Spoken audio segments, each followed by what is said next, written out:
ಅನುಬಂಧ ಅಂದ ತಕ್ಷಣ ಏನ್ ನೆನಪಾಗತ್ತೆ? ಯಾಕಂದ್ರೆ ನಿಮ್ 3 ಜನ ಅನುಬಂಧನೂ ನಮ್ಮ ಆಡಿಯನ್ಸ್ಗೆ ತುಂಬಾ ಇಷ್ಟ ಆಗಿದೆ. ಸೊ ಏನ್ ಕನೆಕ್ಟ್ ಆಗತ್ತೆ ನಿಮ್ಗೆ? ಸೊ ಅನುಬಂಧ ಅಂದ್ರೆ ಅದೊಂದು ಫ್ಯಾಮಿಲಿ ಗೆಟ್ ಟುಗೆದರ್ ಅಂತ ಹೇಳ್ಬೋದು. ಬೇರೆ ಸೀರಿಯಲ್ಸು ಮತ್ತೆ ಎಲ್ಲರೂ ಒಟ್ಟಿಗೆ ಸೇರಿ ಒಂದು ಕಾಲೇಜ್ ಫೆಸ್ಟ್ ತರ ಮಾಡ್ತಾರಲ್ಲ, ಸೊ ಆ ತರ ಫೀಲ್ ಆಗುತ್ತೆ. ನನಗೆ ಬಣ್ಣಗಳೇ ನೆನಪಾಗುತ್ತೆ. ಎಲ್ಲರೂ ಒಂದೊಂದು ಬಣ್ಣದಲ್ಲಿ ಹೊಳಿತಾ ಇರ್ತಾರೆ, ಹೊಸದಾಗಿ ಔಟ್ಫಿಟ್ಸ್ ರೆಡಿ ಮಾಡ್ಕೊಂಡು ಬಂದಿರ್ತಾರೆ. ಎಲ್ಲರ ಪಾತ್ರಗಳದ್ದು ಬೇರೆ ಬೇರೆ ಬಣ್ಣಗಳು ಕಾಣಿಸ್ತಾ ಇರುತ್ತೆ. ತುಂಬಾ ಅಂದ್ರೆ ನಮ್ಮ ಒಂದು ಖುಷಿಯ ಬಣ್ಣ, ನಮ್ಮ ಎಫರ್ಟ್ ಹಾಕಿರೋದಕ್ಕೆ ನಮಗೆ ಸಿಗ್ತಾ ಇರೋ ಅಪ್ರಿಸಿಯೇಷನ್. ಇವತ್ತು ನಮಗೆ ಎಲ್ಲಾ ರೀತಿಯಲ್ಲಿ ಅಪ್ರಿಸಿಯೇಷನ್ ಸಿಗುತ್ತೆ.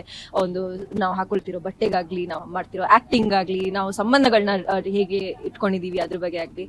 ಸೊ ಎಲ್ಲಾ ರೀತಿಯ ಬಣ್ಣಗಳು ಒಂದಾಗಿ ಆಗೋದು ಅಂತ ಅನ್ಸುತ್ತೆ ನನಗೆ ಅನುಬಂಧ. ಭೂಮಿಕಾ ಅವ್ರಿಗೆ ನಂಗೆ ಅನುಬಂಧ ಅಂತಂದ್ರೆ ಅಕ್ಕಮ್ಮ. ಯಾಕೆ ಅಂತಂದ್ರೆ ಇದೇ ಅನುಬಂಧ ನನ್ಗೆ ಸಿಗೋದು ಅಕ್ಕಮ್ಮನ್ ಮೀಟ್ ಮಾಡೋದಕ್ಕೆ. ಅಂಡ್ ಎಲ್ರು ಅಷ್ಟೇ, ಎಲ್ಲಾ ಟೀಮ್ನು ಮೀಟ್ ಮಾಡೋದಕ್ಕೆ ನಮ್ಗೆ ಅವಕಾಶ ಸಿಗೋದೇ ಅನುಬಂಧನಲ್ಲಿ. ಅಂಡ್ ಒಬ್ರಿಗೊಬ್ರು ಮಾತಾಡ್ಕೊಳ್ಳೋದಾಗ್ಲಿ, ನಮ್ ಸೀರಿಯಲ್ ಬಗ್ಗೆ ಅವ್ರು ಮಾತಾಡ್ತಾರೆ, ಅವ್ರ ಸೀರಿಯಲ್ ಬಗ್ಗೆ ನಾವು ಮಾತಾಡ್ತೀವಿ. ಸೊ ಎಲ್ರು ಆ ಖುಷಿನ ಹಂಚ್ಕೊಳ್ಳೋದೇ ನನ್ಗೆ ಅನುಬಂಧ ಅನ್ಸುತ್ತೆ. ಎಸ್, ಈಗ ಈ ಜರ್ನಿ ಶುರುವಾಗಿ, ಈಗ ಶುರು ಆದಾಗ ಒಂದು ಟೈಟಲ್, ಶುರು ಆದ್ಮೇಲೆ ಇನ್ನೊಂದು ಟೈಟಲ್. ಸೊ ಆ ಬದಲಾವಣೆ ನೋಡಿದಾಗ, ಯಾಕಂದ್ರೆ ಈಗ ಅಕ್ಕಮ್ಮ ಅಂತ ಹೇಳಿದ್ರಿ, ಅಲ್ಲೂ ಒಂದು ಬಾಂಡಿಂಗ್ ಕನೆಕ್ಟ್ ಆಗಿದೆ. ಈ ಅನುಬಂಧದ ಬಗ್ಗೆ 3 ಜನಕ್ಕೂ ಒಂದೊಂಥರ ಒಂದು ಕನೆಕ್ಷನ್ಸ್ ಇದೆ ಭಾಗ್ಯಲಕ್ಷ್ಮಿ ಟೀಮ್ ಜೊತೆ. ಹೌದು, ಅಂದ್ರೆ ಅಕ್ಕಮ್ಮ ಇವಾಗ ರಾಖಿ ಹಬ್ಬ ಬಂದಿತ್ತು. ಸೊ ಅನುಬಂಧವರೆಗೂ ನನಗೆ ಅಕ್ಕಮ್ಮ ಸಿಕ್ಕಿರ್ಲಿಲ್ಲ. ಸೊ ನಾನು ಈ ಅನುಬಂಧನಲ್ಲೇ ಅವ್ರಿಗೆ ರಾಖಿ ಕಟ್ಟಿದ್ದು. ಲಾಸ್ಟ್ ಟೈಮ್ ನಾವು ಫ್ಯಾಮಿಲಿ ಗ್ಯಾಂಗ್ಸ್ಟರ್ ನಲ್ಲಿ ಕಟ್ಟಿದ್ದೆ. ಸೊ ಅದೇ ಅಂದ್ರೆ ಅದೊಂದು ಬಾಂಡಿಂಗ್ ಇರತ್ತಲ್ಲ. ಸೊ ಆ ಬಾಂಡಿಂಗ್ ಇದ್ದಾಗ ಯಾವಾಗ್ಲಾದ್ರೂ ಮೀಟ್ ಮಾಡ್ಬೇಕು ಅಂತ ಅನ್ಕೋತಾ ಇರ್ತೀವಿ. ಸೊ ರೈಟ್ ಟೈಮ್ ಅನ್ಸುತ್ತೆ ಅನುಬಂಧ ಬರೋದು. ಒಂದು ಸಲ ಒಂದು ಹಗ್ ಮಾಡಿ ಆ ಒಂದು ಗ್ರೀಟಿಂಗ್ಸ್ ಅಂತ ಇರುತ್ತಲ್ಲ, ಅದು ತುಂಬಾ ಖುಷಿ ಆಗತ್ತೆ. ಓಕೆ, ಈಗ ಪಾತ್ರಗಳಾಗಿ ಬಿಟ್ಟು ಆಫ್ ಸ್ಕ್ರೀನ್ ಅಲ್ಲಿ 3 ಜನಕ್ಕೂ ತುಂಬಾ ಒಳ್ಳೆ ಬಾಂಡಿಂಗ್ ಇದೆ. ಸೊ ಯಾವ ವಿಚಾರ ಆದ್ರೆ ನಮ್ಗೆ ಈ ಇವರಲ್ಲಿ ಈ ಗುಣ ಇಷ್ಟ ಆಗುತ್ತೆ, ಈ ನಾಟಿನೆಸ್ ಇಷ್ಟ ಆಗುತ್ತೆ ಅಂತ ಹೇಳೋದಾದ್ರೆ ಇವರಿಂದ ಶುರು ಮಾಡೋಣ. ನಾನೇ ಹೇಳ್ಬಿಡ್ತೀನಿ ಫಸ್ಟ್.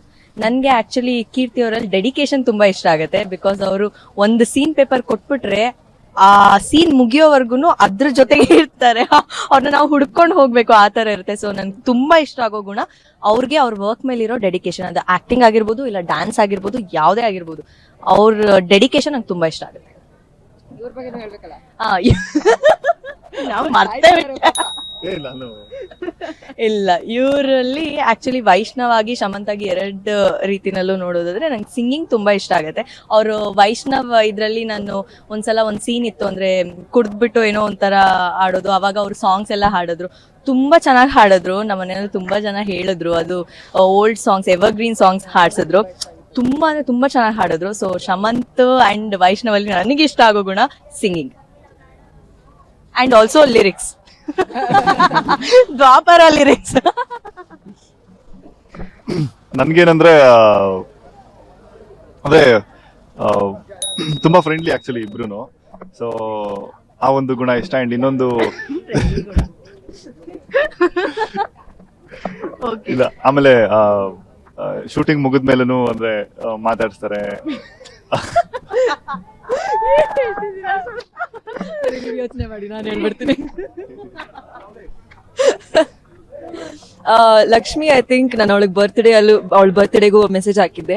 ಭೂಮಿ ತುಂಬಾ ಹಂಬಲ್ ಅನ್ಸುತ್ತೆ ನನಗೆ. ಅವಳಿಗೆ ತುಂಬಾ ಪ್ರೀತಿ ಸಿಕ್ಕಿದೆ, ತುಂಬಾ ಸಕ್ಸಸ್ ಸಿಕ್ಕಿದೆ. ಬಟ್ ಅದ್ಯಾವ್ದನ್ನು ಅವಳು ತಲೆಗೆ ತಗೊಳಲ್ಲ. ಅವಳು ಹಾರ್ಡ್ ವರ್ಕ್ ಹಾಗೆ ಯಾವಾಗ್ಲೂ ಮಾಡ್ತಾಳೆ, ಪ್ರತಿ ಸೀನ್ಗೂ ಅಷ್ಟೇ ಹಾರ್ಡ್ ವರ್ಕ್ ಹಾಕ್ತಾಳೆ. ಅಂಡ್ ಯಾವತ್ತು ನಾನು ದೊಡ್ಡ ಸ್ಟಾರ್, ನಾನು ಹೀರೋಯಿನ್ ಅನ್ನೋ ತರ ಯಾವತ್ತು ಬಿಹೇವ್ ಮಾಡಲ್ಲ. She is very very dedicated. So ಅದು ನನಗೆ ತುಂಬಾ ಇಷ್ಟ. ವೈಷ್ಣವ್ ಅವರು, I think actually Shamanth is very resilient. ತುಂಬಾ ಕಷ್ಟ ನೋಡಿದ್ದಾರೆ ಅನ್ಸುತ್ತೆ ನನಗೆ.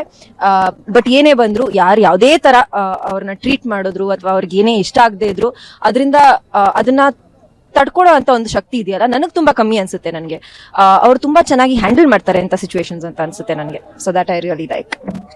ಎಸ್, ಒಂದು ಟ್ರಯೋ ಅಂತ ಒಂದು ಜರ್ನಿ ಬಂದಾಗ ನಿಮ್ಮ ಕಾಂಬಿನೇಷನ್ ತುಂಬಾ ಸೀನ್ಗಳು ಬಂದಿದೆ. ಅದಕ್ಕೆ ಕೇಳ್ತಾರೆ ಜನ, ಅಂದ್ರೆ ನೆನ್ಪು ಮಾಡ್ಕೊಳ್ತಾರೆ. ಯಾವ ವಿಚಾರ ನೀವು ಶೇರ್ ಮಾಡ್ಕೊಳಕ್ ಇಷ್ಟಪಡ್ತೀವಿ? ಶೇರ್ ಅನ್ನೋದಕ್ಕಿಂತ ನನಗೆ ಇವ್ರ ಜೊತೆ ಸೀನ್ಸ್ ಇದ್ದಾಗ ನನ್ಗೆ ಇವರು ಬೇಗ ಒಂದೇ ಟೇಕಲ್ಲಿ ಆಕ್ಟ್ ಮಾಡ್ತಾರೆ. ಸೊ ಅದು ನನ್ಗೆ ತುಂಬಾ ಭಯ ಆಗುತ್ತೆ. ಚೆನ್ನಾಗಿರುತ್ತೆ ಅದು, ಅಂದ್ರೆ 3 ಜನದ ಸೀನ್ಸ್ ಇದ್ದಾಗ. ಯಾವ್ದಾದ್ರು ಒಂದು ಸಂದರ್ಭ ಹೇಳೋದಾದ್ರೆ, ಸಂದರ್ಭ ಅಂದ್ರೆ ಈಗ ಅದು ಹಾರರ್ ಇದೆಲ್ಲ ಆಗ್ತಾ ಇದೆಯಲ್ಲ ಸೀನ್ಸ್ ಎಲ್ಲ. ಸೊ ಇದಂಗೆ ಅಂದ್ರೆ ಇವ್ರು ಆಕ್ಟ್ ಮಾಡಿರೋ ತರ ಇವ್ರು ಆಕ್ಟ್ ಮಾಡ್ಬೇಕು. ಸೊ ಈ ಒಂದು ಟ್ರಾನ್ಸಿಷನ್ ಇದೆ ಇವ್ರ ಆಕ್ಟಿಂಗ್ ಅಲ್ಲೂ. ಅಂಡ್ ಇವ್ರು ಏನೇನ್ ಆಕ್ಟ್ ಮಾಡ್ತಾರೆ, ಸೊ ಅಂದ್ರೆ ನನ್ನ ಜೊತೆ ಹೇಗ್ ಬಿಹೇವ್ ಮಾಡ್ತಾ ಇರ್ತಾರೆ, ಏನು ಎತ್ತ ಅಲ್ಲ ಅದನ್ನ ಇವರು ಕಾಪಿ ಮಾಡ್ತಾರೆ. ಇದು ಒಂಥರ ಇಂಟ್ರೆಸ್ಟಿಂಗ್ ಆಗಿದೆ ಇವಾಗ ಬರ್ತಾರೆ ಎಪಿಸೋಡ್ಸ್ ಅಲ್ಲಿ.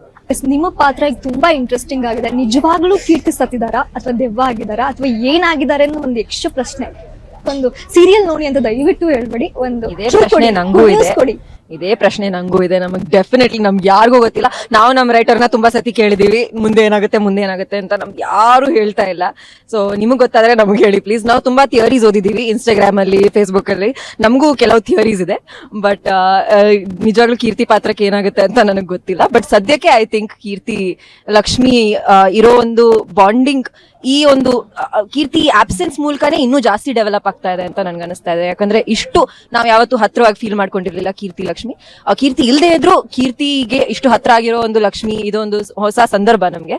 ಸೊ ಐ ಡೋಂಟ್ ನೋ ಹೇಗ್ ವಾಪಸ್ ಬರ್ತಾಳೆ ಅಂತ ಗೊತ್ತಿಲ್ಲ, ಬಟ್ ಡೆಫಿನೆಟ್ಲಿ ಈ ಬಾಂಡ್ ಅಂತೂ ಡೆಫಿನೆಟ್ಲಿ ಸ್ಟ್ರಾಂಗ್ ಆಗಿರುತ್ತೆ ವಾಪಸ್ ಬಂದಾಗ. Thank you. Thank you. Thank you. Thank you.